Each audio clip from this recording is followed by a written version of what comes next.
Welcome to Lost Girl Therapy. Before you get to goal setting when it comes to intuition, you need to first identify what feels right and good for you and what doesn't. And one of the really hard things about intuitive work is identifying what your signals are for yes or no. It took me a really long time to kind of figure out softer signals because I would know something was not right for me with like a gut punch, or I would get really nauseous or physically ill before I did something. But you don't want your body to get to that state. You don't want your body to have to get to the point of making you ill in order for you to recognize that something's not meant for you, because that's just very physically taxing. So working with an intuitive coach, doing meditative states where you basically test out what feels right and good for you can be incredibly helpful. One of the ways that I learned how to do this, I was taught this, was essentially you take something that you think you want, and I say think because you want to vet it with your soul. So you take something that you think you want, and from a state of calmness and grounding, you visualize it in your third eye. And you basically say yes or no. And notice the signals. Notice what your third eye does. Is it very clear, or is it really hard to see?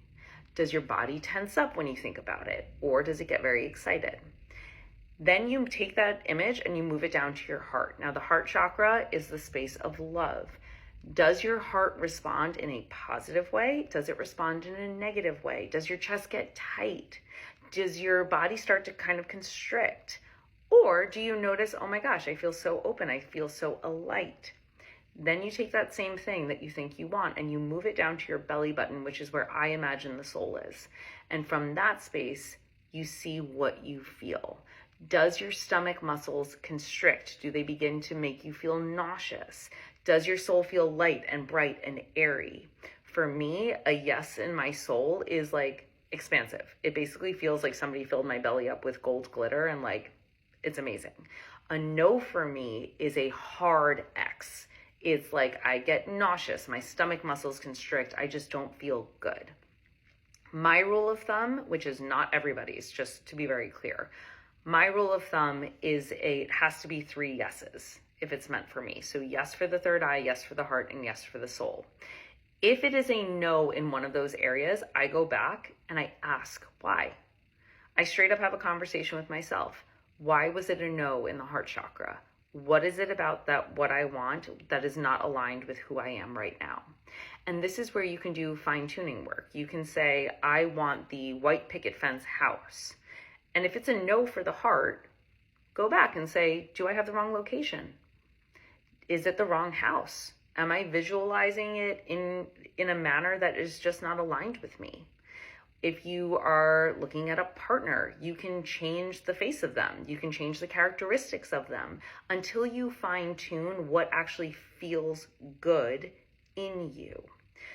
But the one thing that I will say about this is when we have a really fixed concept of what we want. So if we say, I want this specific person, I want this specific apartment, I want this very specific job, it gets really difficult to get yes, yes, and yes, because that's a very ego-driven desire. Specifics are ego-driven. Manifestations or visions that you see, things that just kind of pop up and you go, oh, I would love that. Like I kind of have a spidey sense of what my partner looks like, or I have a spidey sense of what my house looks like. That is where that manifestation energy can be yes, yes, yes. But when we go into real life and we kind of pick one thing and we have already aligned all of our energy there, you might notice that it doesn't always give you all of the check marks in the third eye, the heart, and the soul. And that's where you want to really use the power of discernment and say, okay, what about this is not working? And I would encourage you to lean into trusting of the soul as opposed to the ego-driven side of this.